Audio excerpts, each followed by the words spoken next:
Halo semuanya, selamat datang di channel yang tidak layak untuk dihina ini. Sebelum kita mulai, atur posisi santainya, bakar rokoknya, seruput kopinya, dan mari kita berhayal. Kita lanjut ke alur ceritanya. Yang Wenzhao mulai menjadi sulit untuk bernafas, suaranya juga mulai menjadi lebih kasar. Dia belum pernah merasakan, begitu dekatnya dua dengan kematian seperti saat ini. Dia datang demi dirinya, demi Long Hao Chen. Serangan terakhir CR telah menembus sisi kanan dadanya, dan meninggalkannya secercah harapan karena dia tidak mengincar bagian tengah dadanya. Jika dia melakukannya, dia pasti akan benar-benar menghancurkan tungku spiritual Starsea, dan jika itu adalah sisi kiri dadanya yang ditembus, itu pasti akan menyebabkan kematiannya. Bagaimana mungkin seorang asasin seperti itu kehilangan targetnya? Dia sebenarnya hanya bersikap lunak terhadap lawannya. Merasakan niat pembunuhannya yang terang-terangan, Yang Wenzhao mengungkapkan senyum pahit. 6 kuil pada awalnya adalah entitas keseluruhan, namun, kamu, ucap Yang Wenzhao. CR memutar-mutarkan belati di tangannya, dan seketika, Yang Wenzhao menjadi terdiam. Jadi, tahukah kamu bahwa Six Great Temples pada awalnya adalah entitas yang utuh, kemudian sebagai seseorang yang berasal dari kuil yang sama dengan milikmu, mengapa kamu dengan serius melukainya, balas CR. Semua orang takut mati, terutama seorang jenius. Yang Wenzhao berusaha dengan susah payah untuk menjelaskannya. Dia memulainya sendiri dengan menggunakan kemampuan sakrifis, dan lagi pula, ini hanyalah kompetisi, ucap Yang Wenzhao. CR dengan dingin membalas. Aku tidak peduli, lagi pula, kamulah yang telah menyakitinya. Jika bukan karena kompetisi ini, kamu pasti sudah menjadi mayat sekarang, balas CR. Pada saat ini, telinganya bergerak sedikit, dan dia mundur kembali sambil menarik belatinya. Segera, darah keluar dari dada Yang Wenzhao, tetapi dengan kecepatannya yang mencengangkan, CR bahkan tidak menyentuh darahnya. Bayangannya berkelap-kelip, dan pada detik berikutnya, dia menghilang ke dalam kegelapan malam, bersamaan dengan tongkat birunya. Yang Wenzhao mencoba memaksa dirinya untuk mengobati lukanya sendiri. Dia saat ini terlihat sangat suram, dan tubuhnya masih bersandar di dinding, dan perlahan-lahan tergelincir ke bawah. Jauh di lubuk hatinya, dia tidak benar-benar membencinya, tetapi dia terutama merasa tidak berdaya. Dia merasa, kalau dia baru saja menghindari bencana yang bahkan lebih buruk. Mungkin, bahkan dengan tunggangannya, dia tidak akan cocok untuk asasin wanita ini. Secara kebetulan, Steri Spiritual Armor telah memblokir sebagian besar serangannya, tapi tetap saja, tungku spiritualnya telah meninggalkan puluhan luka, masing-masing lukanya itu sepanjang 1 inci, dan di samping itu, dia terluka parah di dadanya. Dia merasa sudah pusing karena banyaknya darah yang hilang. Adegan berpindah ke kamar Hao Chen. Secara bertahap kembali ke akal sehatnya, Long Hao Chen membuka matanya dengan susah payah. Dia merasa tenggorokannya benar-benar kering, seolah-olah dia saat ini berada di dalam tungku peleburan. Dia, dari ujung kepala sampai ujung kakinya, dipenuhi dengan perasaan panas yang terik. Setelah berjuang sebentar, Long Hao Chen akhirnya merasakan, bahwa semua rasa sakit di tubuhnya telah menghilang. Melihat sekelilingnya dengan susah payah, dia merasa heran, bahwa tidak ada setetes energi spiritual internal yang tersisa, dan seperti sebelumnya, tungku sein spiritual bergerak di dadanya tanpa digerakkan. Namun, kecemerlangannya agak redup. Sungguh keterampilan yang sombong ini, gumam Hao Chen, skill itu hanya memiliki durasi 10 detik, tapi skill itu telah melemahkannya sampai batas tertentu. Untungnya, tidak ada kerusakan yang terjadi pada organ internalnya, dan dia bisa merasakan aura suci yang lembut tanpa henti telah membasahi tubuhnya. Dia tidak mengetahuinya, tetapi itu adalah efek dari Holy Healing, kemampuan penyembuhan yang digunakan oleh orang kuat dari tingkat ke-7 yang bekerja pada organ internalnya, dan mencegah gejala sisa yang berat. Meskipun saat ini dia lemah, namun tidak ada luka yang tersisa di tubuhnya. Itu juga karena Physiction of Light-nya, yang memiliki energi spiritual paling murni, yang dimungkinkan oleh cahaya suci. Meskipun sakrifis itu menakutkan, karena kemurnian energi spiritual internalnya, menggunakan skill itu hanya memiliki efek untuk membangkitkan potensinya, dan menyalakan indranya. Itu juga yang menjadi salah satu alasan, mengapa Long Xingyu berani memasukkan kemampuan ini kepada mereka yang tidak disegel pada tingkat kelima. Dia awalnya menyiapkannya untuk digunakan jika dia berada dalam situasi yang sangat berbahaya. Tapi dia tidak menyangka, bahwa saat Long Hao Chen berada di ambang mencairkan energi spiritualnya, selama pertarungan melawan Yang Wenzhao, dia akan melakukan upaya sekuat tenaga.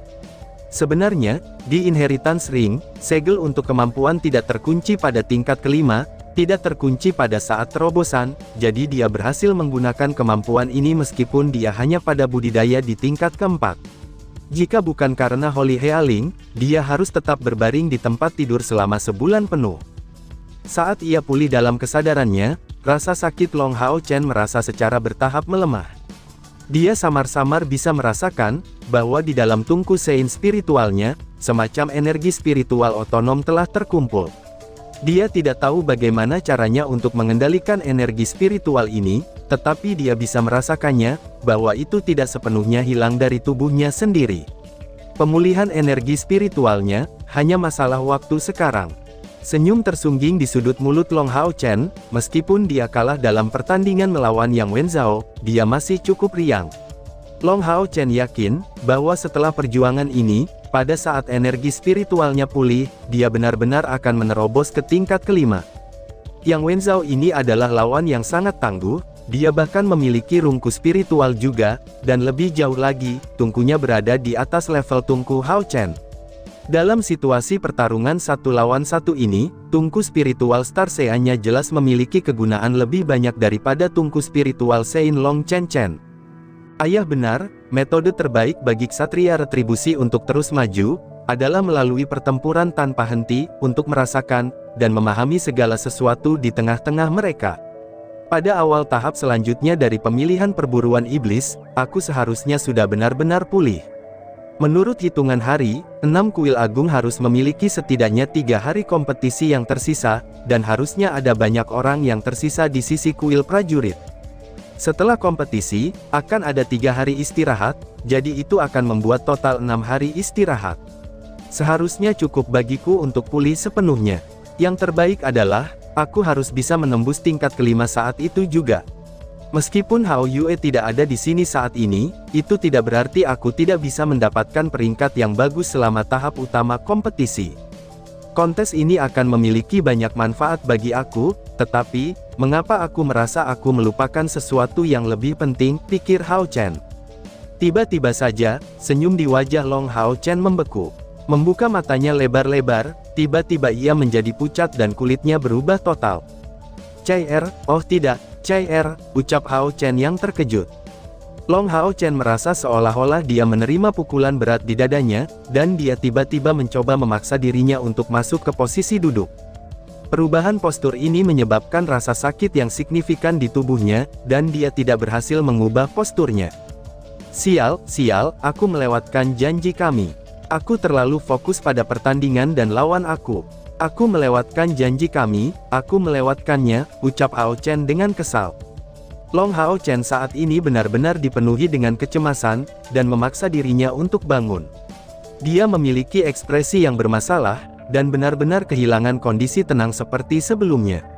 Dalam benaknya, hanya ada tongkat biru ini, yang dengan lembut mengenai tanah, dan menemani sosok anggunya. Dia benar-benar menungguku, dan sudah lama menunggu, begitu lama, aku harus gaplok. Long Hao Chen dengan ganas menamparkan wajahnya sendiri, dan membuat kejang tubuhnya dengan rasa sakit yang hebat. Berdiri dengan susah payah, dia harus menopang dirinya sendiri dengan bersandar di dinding saat dia menuju ke pintu. Aku harus menemukannya, aku harus menemukannya. Pada saat ini, pikirannya dipenuhi dengan pikiran ini. Itu sudah tengah malam. Saat Long Hao Chen meninggalkan kamar dengan jalannya yang terhuyung-huyung, dia bisa merasakan hembusan udara dingin yang dengan keras meniup wajahnya. Energi spiritual internalnya benar-benar mengering, sehingga tidak bisa melindunginya sama sekali. Secara kebetulan, penanaman energi spiritual eksternalnya telah membuat tubuhnya kuat, jadi, meskipun perasaan yang melemah terus-menerus menyerang indranya, dalam diri terdalamnya, keteguhan hati yang kuat mendorong setiap langkah yang diambilnya, saat berjalan menjauh dari bangunan tempat ia tinggal, dan maju menuju tempat di mana mereka bertemu setiap hari. Efek samping dari pengorbanan ini benar-benar kacau, pikir Hao Chen. Long Hao Chen saat ini mengalami rasa sakit yang hebat, yang mencakup dari ujung kepala, hingga ujung kakinya. Hampir setiap langkah yang diambilnya, itu menyebabkan tubuhnya berkeringat deras, dan bahkan hampir kehilangan keseimbangannya. Bahkan beberapa kali dia hampir jatuh. Untungnya, bangunan tempat dia tinggal dan tempat mereka bertemu, itu cukup dekat. Sambil tersandung, dia perlahan-lahan terus berjalan maju. Long Hao Chen saat ini merasa sangat malu, kompetisi itu masalah penting, tapi tetap saja, bagaimana dia bisa melewatkan janjinya dengan Chai Er? Dia pasti akan sangat kecewa. Mengambil satu langkah demi langkah, penglihatan Long Hao Chen masih agak buram, karena dinginnya angin malam, itu secara bertahap menyerang tubuhnya. Akhirnya tiba, gumam Hao Chen. Jalan yang sangat pendek ini masih membutuhkan waktu setengah jam baginya untuk menempuh perjalanan. Dan akhirnya, dia bisa melihat tempat di mana dia biasa bertemu setiap hari dengan Chai Er. Hanya saja, Chai Er tidak ada di sana, lokasi itu sepenuhnya kosong dan sunyi. Gubrak, Long Hao akhirnya tidak bisa terus berdiri teguh, dan akhirnya ia pun jatuh di tanah. Dia bisa melihat bintang yang tak terhitung jumlahnya berputar di sekelilingnya. Tentu saja, Chai Er pasti sudah pergi. Langit sudah begitu gelap, jadi bagaimana mungkin dia belum pergi, pikir Hao Chen.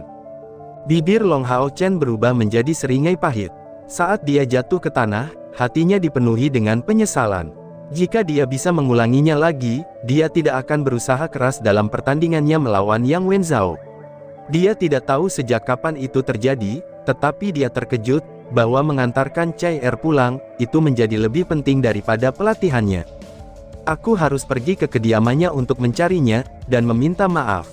Tapi apakah dia akan memaafkanku? Dia kan tidak bisa melihat jalan, dan menunggu begitu lama sebelum akhirnya pergi sendirian. Betapa menyakitkan pengalaman ini, apakah dia masih mau memaafkanku? Untuk saat ini, itu tidak akan terjadi, aku tidak bisa mencarinya. Sudah larut malam, jadi dia pasti sudah tidur setelah hari yang melelahkan sekarang. Bagaimana aku bisa mengganggunya? Dia pasti sudah menunggu sangat lama. Karena begini, aku akan menunggunya di sana. Aku harus menunggu lebih lama darinya, jika aku ingin meminta maaf padanya, gumam Hao Chen. Pada titik ini, napas Long Hao Chen terengah-engah sebelum secara perlahan berdiri. Perasaan pusing yang intens memenuhi kepalanya, dia belum pernah merasa sangat lemah seperti ini sebelumnya. Perasaan ini benar-benar mengerikan. Dia merasa seperti kehilangan kesadaran kapan saja. Tidak, aku tidak bisa pingsan, aku harus menunggunya di sana, itu adalah jalan yang dia ambil setiap harinya, pikir Hao Chen. Saat dia memikirkan itu, Long Hao Chen menggunakan tangannya untuk menopang dirinya sendiri, dan perlahan-lahan bangkit. Setelah berdiri, ia mencoba yang terbaik untuk tetap terjaga. Dia takut jika dia duduk di sana, dia akan segera kehilangan kesadarannya atau tertidur. Waktu terus berlalu, 1 menit demi 1 jam demi 1 jam, Long Hao Chen tetap berdiri di sana dengan kondisi pusing yang sama dari awal hingga akhir. Setiap kali dia tidak bisa menopang tubuhnya lagi, dia akan jatuh, dan untuk sementara waktu tetap terjaga karena syok. Dan kemudian, dia akan sekali lagi merangkak untuk berdiri sekali lagi. Chai Er berdiri di depan tempat tidur Long Hao Chen, dia bingung tentang apa yang harus dilakukannya. Mengapa dia tidak ada di sini lagi, kemana dia pergi, gumam Chai Er. Setelah menimbulkan kerusakan serius pada Yang Wenzhao, Chai Er kembali ke tempat itu. Dia memang buta, tetapi kelima indranya sangat tajam. Segera setelah dia masuk, dia menemukan bahwa Long Hao Chen tidak ada lagi di sana. Namun, sisa-sisa aroma tubuhnya tertinggal di udara, dan sedikit kehangatan tersisa di kasur. Ini adalah bukti bahwa dia sebelumnya tidur di sana, tetapi sudah sangat terlambat. Kemana dia pergi, pikir Chai Er. Saat bayangannya melintas, Chai Er menghilang dari jendela seperti asap ungu. Dia muncul lagi di jalanan, lalu dia melihat perubahan di sekitarnya, dan mencari jejaknya. Batang bambunya dengan ringan menyentuh tanah, saat dia langsung menuju ke hotelnya dengan penuh kekhawatiran, karena tidak menemukannya. Dia mencari di setiap kamar, termasuk kamar Li Xin dan Ye Hua. Di setiap kamar, dia dengan hati-hati menggunakan persepsinya untuk mendeteksi perubahan suasana, dan mencari tempat di mana dia berada. Tetapi semua upaya ini tidak membuahkan hasil, dia tidak ada di sana, tidak ada jejaknya dimanapun selain di kamarnya. Mungkinkah sesuatu terjadi padanya, pikir Chai Er. Tongkat biru di tangan Chai Er menjadi bergetar, karena kakinya terbungkus lapisan energi dingin. Jika sesuatu benar-benar terjadi padanya, tidak peduli siapa pelakunya, aku tidak akan pernah membiarkan mereka hidup, gumam Chai Er dengan kesal. Kembali ke kediamannya, dia duduk bersila di sofa tempat tidurnya. Tapi bagaimana Chai Er bisa menenangkan diri? Dia berkata pada dirinya sendiri, bahwa ini adalah markas aliansi kuil, dan bahwa sebagai pesaing seleksi pemburu iblis, dia tidak mungkin berada dalam bahaya. Bahkan ketika dia menyerbu Yang Wenzhao, bukankah pasukan aliansi dengan cepat menyelamatkannya? Tapi kemudian, kemana dia pergi, gumam Chai Er. Bahkan setelah setengah jam, Chai Er tidak bisa menenangkan dirinya. Aku harus menemukannya, ucap Chai Er. Turun dari tempat tidurnya, Chai Er mengambil tongkat birunya, dan meninggalkan hotel sekali lagi. Karena ketidaksabarannya di tengah malam, dia lupa mengenakan cadarnya. Dinginnya malam, dan angin yang bertiup tidak menyurutkan kegigihan Chai Er. Pikirannya kacau karena panik, dia akhirnya berhasil menenangkan dirinya sedikit, dan mulai merenungkan tempat di mana Long Hao Chen bisa pergi. Jika bukan karena dia ditangkap oleh orang lain, kemana dia pergi? Mungkinkah dia, pikir Chai Er. Tiba-tiba saja, dia menyadari sesuatu, dia bisa saja berada di tempat itu, dan menunggunya. Tapi sudah terlambat, apakah itu benar-benar mungkin? Tidak peduli apa, terlepas dari apakah dia bisa pergi ke sana atau tidak, tempat itu masih merupakan kemungkinan terakhir, pikir Chai Er.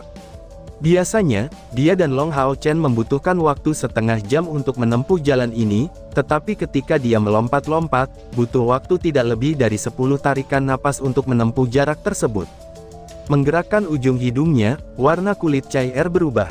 Itu baunya, dia sebenarnya benar-benar di tempat itu, gumam Chai Er. Chai Er mengambil langkah cepat ke depan dengan tongkat birunya, dan mengikuti jejak suasana santai yang dikenalnya.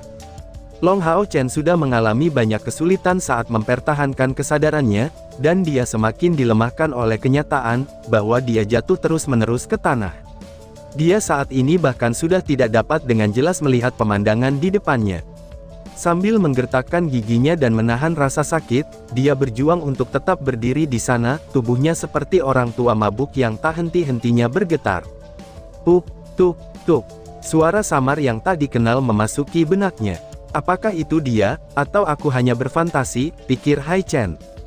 Long Hao Chen, Chai Er dengan cemas memanggilnya. Segera setelah memanggil Hao Chen, tongkat bambu biru panjang dan tipis menyentuh tubuh Long Hao Chen. Long Hao Chen yang sebelumnya tetap goyah, segera jatuh setelah mendengar panggilan ini, tetapi kejatuhannya membuatnya sedikit lebih jernih. Sebuah rok panjang hitam, dan rambut ungu tersebar berantakan, dan menutupi wajahnya. Aroma lembut yang mengandung semacam rasa dingin menghampirinya, dengan terkejut, dia menatap wajah yang sangat cemas. Kulitnya agak pucat, matanya tanpa ekspresi, tetapi wajahnya yang halus dan cantik tidak tertutup sedikit pun. Itu dia, gumam Hao Chen. Dari apa yang bisa diingatnya, itu adalah pertama kalinya Long Hao Chen melihat wajah Chai Er. Indranya yang sangat halus, dan suasana dingin yang ia keluarkan benar-benar berlawanan dengan wajahnya yang cantik. Dan meskipun kulitnya yang agak putih pucat, tetap saja itu sangat indah. Dan pada saat ini, wajahnya yang elegan sepertinya langsung menembus kedalaman pikiran Long Hao Chen. Kamu, bagaimana kabarmu? Tanya Chai Er, saat merasakan bahwa Long Hao Chen terjatuh. Chai Er langsung cemas, bergegas untuk berjongkok, dan dengan lembut membelai dia dengan kedua tangannya. Pakaiannya agak basah, dan jelas, tubuhnya sangat bergetar, karena dia telah tinggal begitu lama di jalan pada malam ini, dan napasnya sangat tidak stabil. Chai Er, maafkan, aku, ucap Hao Chen dengan terbata-bata. Saat dia melihat Chai Er, Long Hao Chen menjadi sangat gembira. Dia masih merasa pusing, dan bahkan tidak bisa merenungkan alasan mengapa Chai Er muncul. Tetap saja, dia tidak bisa mengendalikan kegembiraan di dalam hatinya. Sambil memegangi tangan lembutnya, dia berkata, tanpa bisa mengendalikan napasnya. Aku tidak berniat untuk melewatkan janji kita, dengan sengaja, apakah kamu setuju untuk memaafkan aku?" ucap Hao Chen dengan terbata-bata. Digenggam oleh tangannya, hati Chai Er langsung terguncang karena dia dapat dengan jelas merasakan bahwa tangannya sangat dingin, dan tidak ada yang tersisa dari kehangatan sebelumnya. Bergegas untuk menahan tangannya dengan kekuatannya, dalam sekejap, Chai Er bisa merasakan betapa lemahnya kondisinya saat ini. Dan karena faktanya, bahwa dia berdiri di sini hanya untuk menunggunya, dan dia saat ini berada di ambang kehancuran. "Aku memaafkanmu," ucap Chai Er sambil membungkuk, lalu dengan lembut bersandar ke arahnya untuk memeluknya, lalu meletakkan tangan lembutnya di punggungnya, dan dengan lembut menyerahkan energi spiritualnya ke dalam tubuhnya. Chai Er membantu untuk menghilangkan rasa dingin di tubuhnya, dan melemahkan udara dingin di sekitarnya, yang telah membuatnya merasa sangat buruk. Untuk menghindari itu ia jatuh sakit. Bagaimana mungkin dia tidak memaafkannya? Begitu dia menemukannya di sini, dia langsung menebak semua yang dipikirkannya. Dia sangat lemah, namun yang dia pikirkan hanyalah janjinya dengan wanita itu. Bagaimana mungkin dia bisa membencinya? Yang lebih penting lagi, bukan karena sengaja dia melewatkan janji mereka. Energi spiritual Chai Er terasa hangat, tapi Long Hao Chen saat ini masih merasa terlalu lemah. Kelopak matanya terasa berat, sangat berat, tepat sebelum menggumamkan beberapa kata. Setelah beberapa saat, Long Hao Chen sudah kembali ke kamarnya.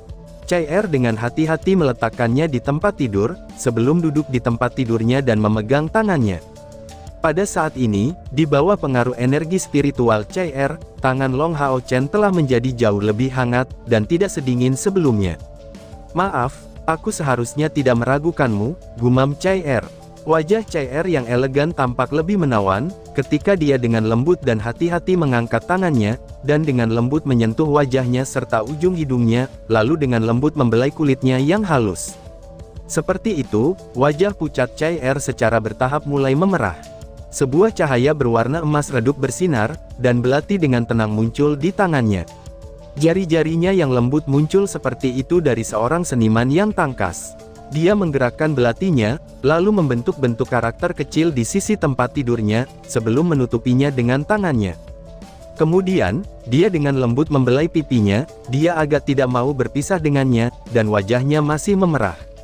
Pada saat ini, dia masih ingat kata-kata Long Hao Chen sebelum jatuh pingsan. Apa yang dia katakan adalah, "Chai Er, kamu benar-benar cantik," ucap Hao Chen dalam pikiran Chai Er. Adegan berpindah ke istana kantor aliansi. Kepala Santo Kesatria, Han Qian, yang posisinya di dalam aliansi kuil, itu hanya kedua dari kekuatan besar dari tingkat ke-9, yang saat ini mengenakan wajah dingin, dan berdiri di depan meja yang luas. Suara nyaring hanya bisa terdengar, yang dihasilkan dari tangannya yang menamparkan meja. "Ying Sui Feng, hari ini, jika kamu tidak memiliki penjelasan yang baik, jangan salahkan aliansi kesatria aku karena menjadi bermusuhan," teriak Han Qian penuh amarah, saat ia membuat pernyataan ini. Kenapa dia menjadi marah? Sebenarnya bukan hanya dia. Saat ini, semua kesatria berpangkat tinggi yang ditempatkan di aliansi kuil pun sangat marah, dan bahkan kekuatan besar yang maha kuasa dari tingkat ke-9, yang biasanya dalam pengasingan, juga merasa khawatir. Tahun ini, kuil kesatria adalah favorit untuk menjadi nomor 1 kompetisi, karena kesatria retribusi mereka, Yang Wenzhao, yang bahkan memiliki tungku spiritual. Namun, dia baru saja terluka serius oleh seseorang. Dan tanpa ragu, pelakunya berasal dari kuil assassin. Buktinya jelas, selain keterampilan segel dari kuil assassin yang mereka gunakan, ada juga tunggu spiritual strikes mereka. Tanda nyata dari fakta ini, jelas bahwa mereka semua milik kuil assassin.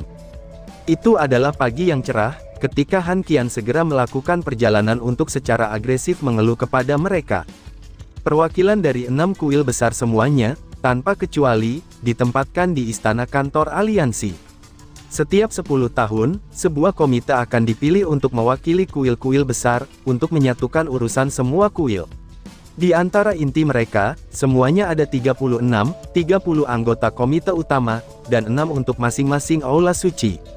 Akibatnya, meskipun kuil kesatria secara nominal adalah pemimpin dari 6 kuil besar ini, mereka juga tidak memiliki status yang luar biasa di dalam kuil. Han Qian adalah salah satu dari 6 anggota komite utama untuk kuil kesatria, di atas menjadi Saint Knight, pemimpin 36 Saint Knight dari kuil Knight, dan bertanggung jawab menangani urusan sehari-hari sehubungan dengan kuil Knight sebagai aula wakil ketua. Statusnya sangat terhormat, hanya di bawah 3 kesatria ilahi dalam hal ini. Dan dengan status tetua, bahkan di antara 3 kesatria ilahi, hanya satu orang yang benar-benar memiliki kekuatan lebih dari dia. Di depan Han Qian, duduk di sisi lain meja, adalah seorang tetua yang ramping. Dia tampak mengenakan pakaian hitam, memiliki rambut pendek berwarna abu-abu, dan penampilannya yang sangat biasa. Satu-satunya hal yang membuatnya tampak berbeda dari orang biasa, adalah matanya yang khas dan menakutkan. Sepasang mata ini tampak benar-benar mati, dan tidak memiliki ekspresi sedikit pun. Jika dia terbaring di tanah, pasti ada orang yang akan menganggapnya sudah mati. Sebagai salah satu senior tingkat tertinggi dari kuil kesatria, mata Han Qian tampak berbeda dari orang biasa juga. Dan sebagai Heroic Assassin Parlor, mitranya mengendalikan 36 Heroic Assassins, dan juga seorang Master Wakil Aula, yaitu Ying Sui Feng.